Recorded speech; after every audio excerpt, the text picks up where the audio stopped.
Johnny Carson utterly hated Jay Leno, now we know why. Johnny Carson defined American late-night television, his wry smile and impeccable timing inviting millions of viewers to end their day in his company. When he announced his retirement in 1992, the question of who would inherit television's most prestigious chair became the entertainment industry's most consequential succession drama. While the public witnessed NBC's selection of Jay Leno as Carson's replacement, followed by David Letterman's angry departure to CBS, few understood the depth of Carson's private resentment toward the man who would occupy his former throne. Johnny was diplomatic to a fault in public, revealed a former NBC executive who worked closely with Carson during his final years. That famous Midwestern reserve served him well throughout his career, but behind closed doors with trusted colleagues, his feelings about Leno were unmistakable. He saw the succession not just as a poor choice for the show he'd built, but as a personal betrayal by the network he'd made billions for. The professional cordiality Carson maintained publicly masked what insiders describe as genuine contempt, a deep-seated animosity that manifested in meaningful actions rather than explicit statements. Throughout his retirement, Carson engaged in a quiet rebellion against Leno's Tonight Show that spoke volumes about his true feelings while never requiring him to voice them directly. Today, we're exploring the 5 key reasons behind Carson's profound dislike of his official successor, the complex mixture of professional judgment, personal values, and institutional loyalty that transformed television's most composed personality into a man who, according to those closest to him, harbored genuine disdain for the comedian who claimed his throne. But first, we need to understand the central betrayal that ignited Carson's resentment. How NBC's decision to install Leno against Carson's wishes created a wound that would never heal and set the stage for one of Hollywood's most consequential behind-the-scenes feuds. Live from the NBC studios in Burbank, California, The Tonight Show with Jay Leno.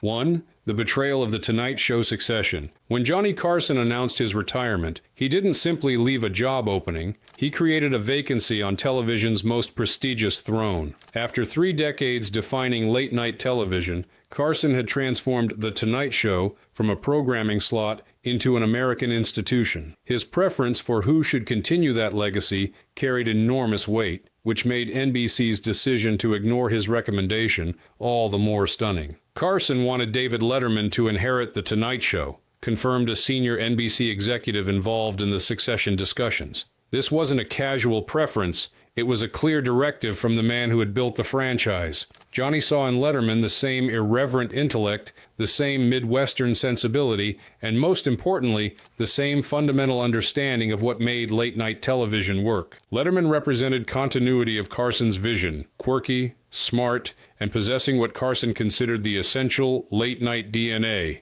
the perfect balance of intelligence and accessibility, the ability to be simultaneously sophisticated and unpretentious. Since 1982, Letterman had followed Carson on NBC's late-night schedule, his late-night program serving as what many industry insiders considered an informal apprenticeship for the eventual Tonight Show succession. Johnny saw Dave as the natural heir, explained a longtime Tonight Show producer. He recognized in Letterman that same unique ability to find humor in the space between highbrow and lowbrow, to deliver smart comedy without condescension. It wasn't just about who was funnier, it was about who understood the particular alchemy required to make The Tonight Show work night after night, year after year. NBC's decision to select Jay Leno instead represented a fundamentally different vision for the program's future, one based on commercial considerations rather than Carson's artistic judgment. Network executives, concerned about Letterman's occasionally prickly persona and idiosyncratic humor, opted for Leno's more accessible, mainstream appeal. NBC ignored his wishes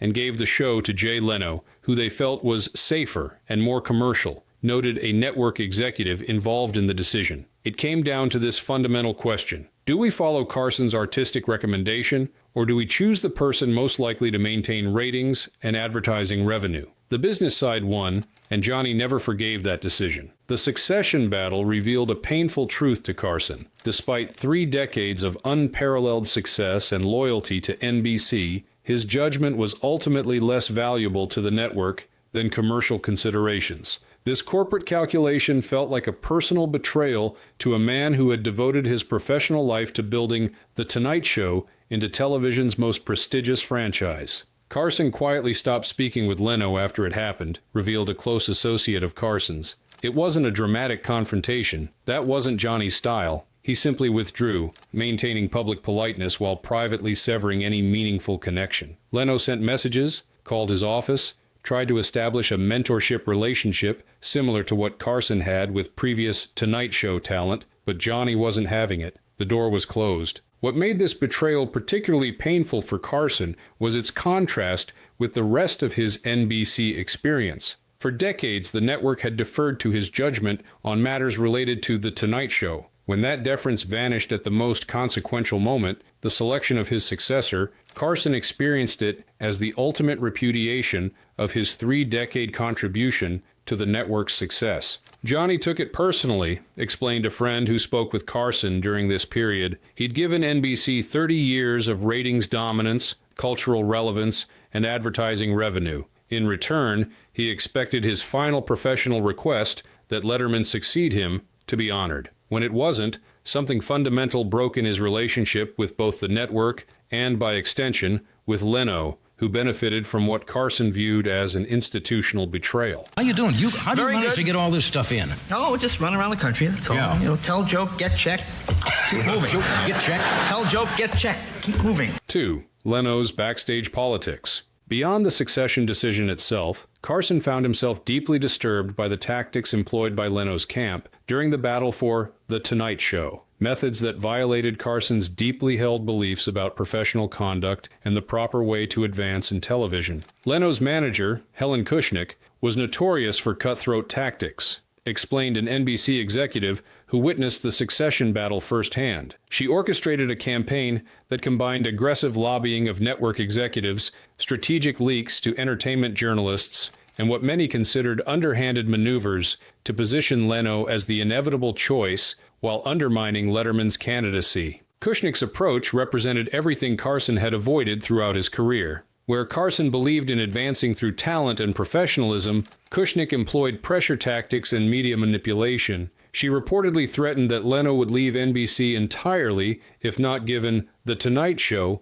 while simultaneously planting negative stories about Letterman's temperament and relationship with network executives. She pressured NBC execs, manipulated press leaks, and boxed out Letterman, recalled a talent manager familiar with the situation. While Letterman remained largely above the fray, trusting that his relationship with Carson and his performance would speak for themselves, Leno's camp waged a behind-the-scenes campaign that many industry insiders found distasteful, but undeniably effective. To Carson, this approach wasn't just unseemly, it was the antithesis of the values he had maintained throughout his career. To Carson, this was the opposite of class, noted a longtime associate. He valued discretion and loyalty, traits he thought Leno's camp violated. Johnny had built his career on letting his work speak for itself, on avoiding the kind of Hollywood politics that Kushnick embraced so enthusiastically. While Leno himself maintained public distance from the more aggressive aspects of Kushnick's campaign,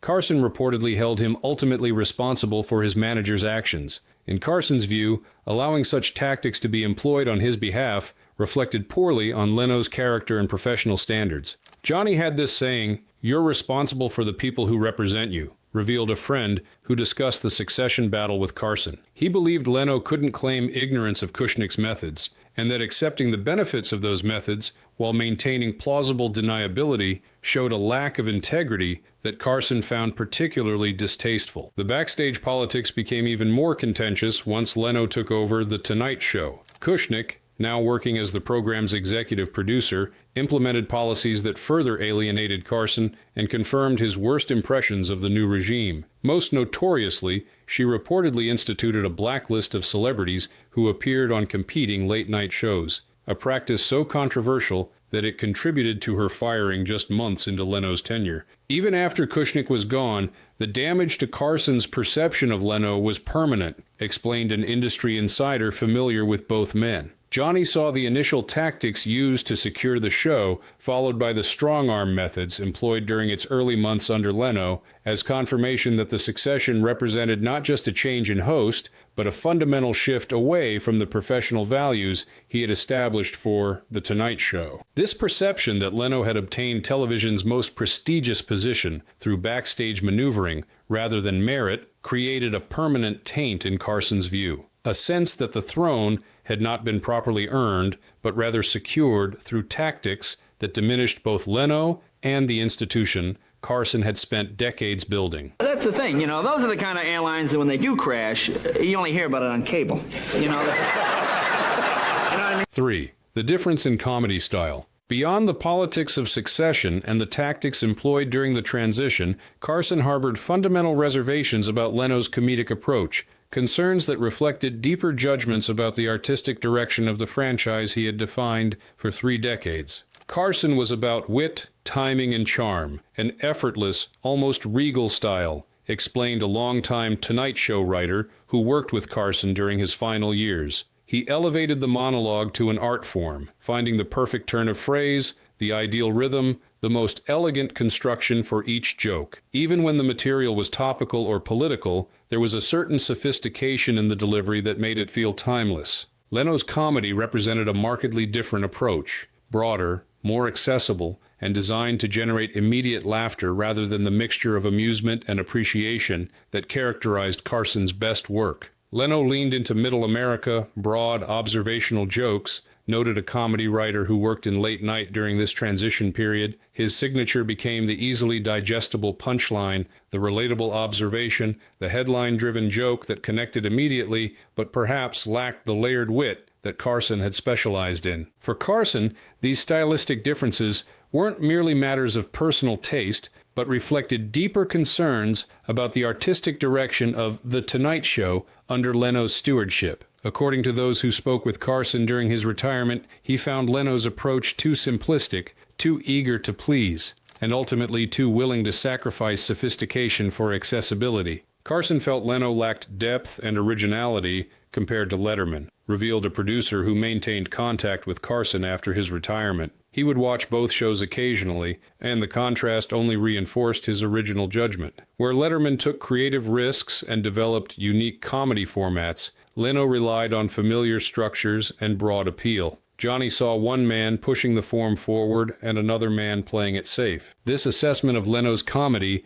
went beyond professional evaluation to a more fundamental judgment about succession worthiness. Many close to Carson said he thought Leno wasn't worthy of the throne, explained a longtime friend of Carson's. It wasn't just that Johnny preferred Letterman's style, it was that he saw Leno's comedy as fundamentally inadequate for the position he had inherited. There was this sense that television's most prestigious comedy platform had been given to someone who wouldn't use it to its full potential. Perhaps most damning was Carson's private assessment of Leno's comedic voice, or what Carson perceived as its absence. According to multiple sources, Carson felt that while Letterman had developed a distinctive comedic perspective that reflected a unique worldview, Leno's material seemed calculated to appeal to the broadest possible audience rather than expressing any particular comedic vision. Johnny once said that Dave made him laugh because he was surprised, while Jay made him nod because he agreed, recalled a writer who discussed both comedians with Carson. That distinction was crucial to Johnny. He believed great comedy should occasionally make you uncomfortable, should challenge you,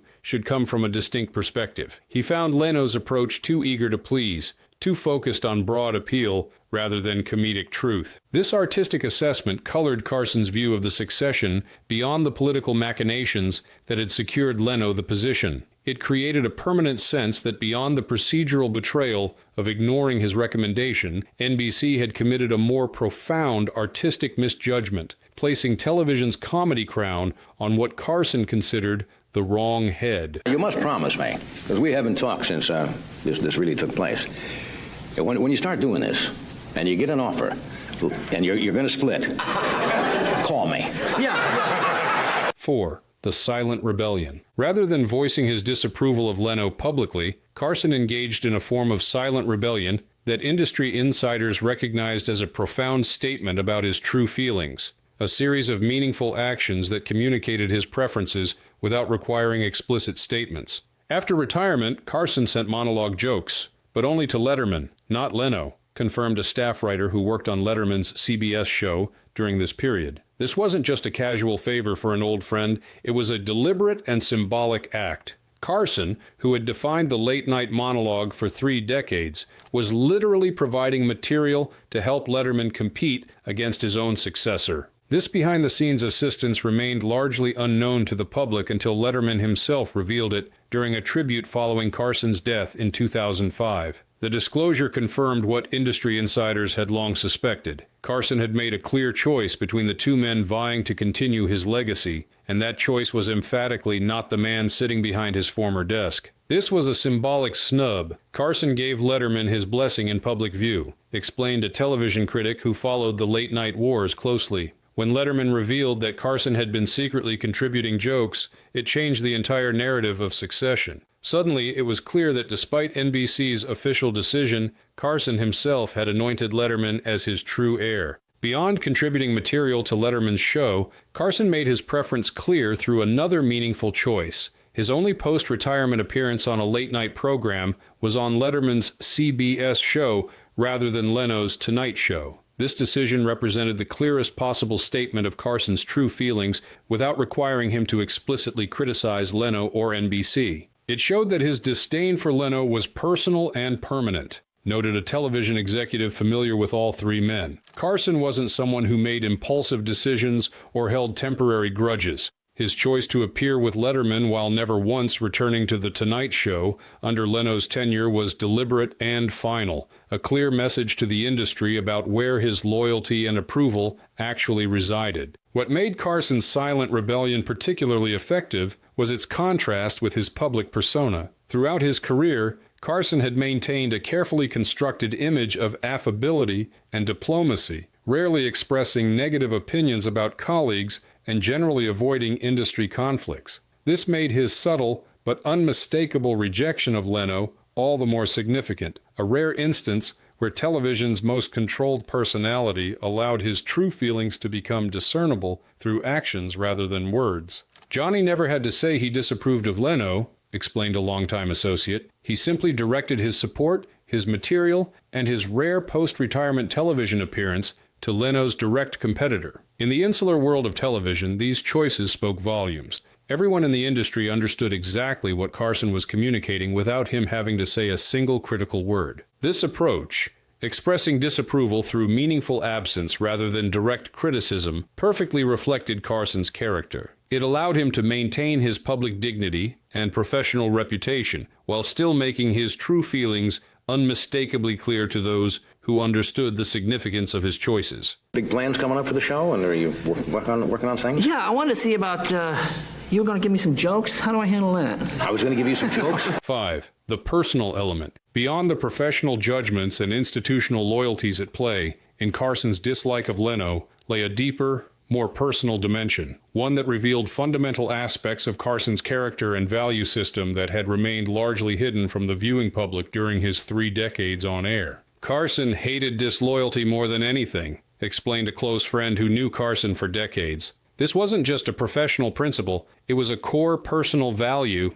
that defined how he judged people. And in his view, the entire Leno succession represented a profound disloyalty, both from NBC to Carson himself, and from Leno to the unwritten codes of conduct among comedians. This emphasis on loyalty reflected Carson's Midwestern upbringing and the values he had maintained despite decades in Hollywood. While he rarely discussed his personal beliefs publicly, those who knew him well understood that beneath the sophisticated television persona lay a man with firm convictions about proper behavior and professional ethics. To him, Leno represented the corporate side of NBC, the safe company man who benefited from dirty backstage maneuvering, noted a producer who worked with Carson during his final years. Johnny had navigated network politics himself throughout his career, but he had done so while maintaining certain principles. He saw Leno as someone willing to let those principles be violated on his behalf if it secured him the position he wanted. What transformed Carson's professional disappointment into personal animosity was his sense that the succession battle revealed character, both institutional character in NBC's case and individual character in Leno's. After 3 decades building The Tonight Show into television's most prestigious franchise, Carson felt entitled to have his succession preference honored as a matter of basic respect and institutional gratitude. It wasn't just business, it was a personal insult that his decades of trust with NBC ended in being overruled, explained an executive who witnessed the transition. Johnny had made the network billions of dollars and had always been a loyal partner. When his final professional request was ignored, he experienced it as a profound personal betrayal, one that reflected not just a business decision, but a fundamental lack of appreciation for his contribution. This personal dimension helps explain why Carson's resentment toward Leno never softened over time, as professional rivalries often do. It wasn't simply disappointment over a succession decision, but a deeper judgment about values and character, areas where Carson's opinions, once formed, rarely changed. Johnny made distinctions between different kinds of professional conflicts, noted a longtime associate. He could forgive honest creative differences or good faith competition. What he couldn't forgive was what he perceived as the willingness to win through underhanded means or to benefit from the betrayal of loyal relationships. In his view, Leno fell squarely into the unforgivable category. This personal element of Carson's dislike for Leno also explains why he maintained it so privately. Throughout his career, Carson had kept his deepest feelings carefully guarded, rarely allowing the public to glimpse his true emotions behind the polished professional facade. This same restraint characterized his handling of his feelings toward Leno, expressing them through meaningful actions and private comments rather than public statements that might have seemed petty or unprofessional. Johnny would never publicly criticize Leno. That would have been beneath his dignity, explained a friend, but those who knew him well understood exactly how he felt. The fact that he maintained this resentment so consistently for the rest of his life, never wavering or softening his position, speaks to how deeply personal this betrayal felt to him. In this sense, Carson's dislike of Leno reveals more about Carson himself than about his successor, illuminating the strongly held values and private judgments of a man who had spent his career revealing remarkably little of his true self to the millions who welcomed him into their homes each night. Johnny Carson's deep resentment toward Jay Leno offers a revealing glimpse into television's most private superstar, a rare instance where the carefully constructed wall between Carson's public persona and private feelings became at least partially visible through his actions, if not his words. What makes this animosity particularly significant is how it contrasts with Carson's public image. For 30 years, viewers welcomed Carson into their homes as the genial, unflappable host who seemed to float above the entertainment industry's typical conflicts and jealousies. This carefully maintained persona made his silent but unmistakable rejection of Leno all the more striking, a rare instance where Carson allowed his true feelings to become discernible, if only to those who understood the significance of his choices. The depth and permanence of Carson's resentment also reveals something important about his character. Unlike many entertainment industry feuds that flare dramatically but fade quickly, Carson's dislike of Leno never softened with time. From the initial succession battle through the remaining years of Carson's life, his judgment remained consistent and his boundaries firm, a testament to how deeply he felt the betrayal of his wishes and how seriously he took the values that Leno's succession seemed to violate. Perhaps most revealing is what Carson's feelings toward Leno tell us about what he truly valued. Beyond ratings or popularity, Carson prized certain fundamental principles: loyalty in professional relationships, dignity in public conduct, artistic integrity in comedy, respect for institutions, and the honoring of mentor-protege relationships. His perception that Leno had benefited from the violation of these principles created a permanent barrier that no subsequent commercial success or public approval could overcome. In the end, Carson's resentment toward Leno stands as his final judgment on the succession that defined late-night television for the decades that followed his retirement. Though he maintained public silence on the matter, his meaningful actions, sending jokes to Letterman, appearing on Letterman's show while never returning to The Tonight Show, maintaining private but firm boundaries with Leno, delivered a clear verdict that required no explicit statement. As Carson himself might have appreciated, his silence ultimately spoke more eloquently than words could have, a final demonstration of the perfect timing and meaningful restraint that had defined his unparalleled career.